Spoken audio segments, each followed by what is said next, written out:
సిరిడి సాయిబాబా జననం ఒక రహస్య. ఆయన ఎక్కడి నుండి వచ్చారో ఎవరికీ తెలియదు. ఒకరోజు యువ సన్యాసిగా సిరిడీకి వచ్చి అక్కడే స్థిరపడ్డారు.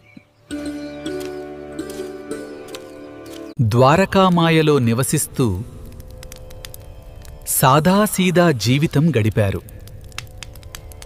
అనేక అద్భుతాలు చేసి ప్రజల కష్టాలను తొలగించారు.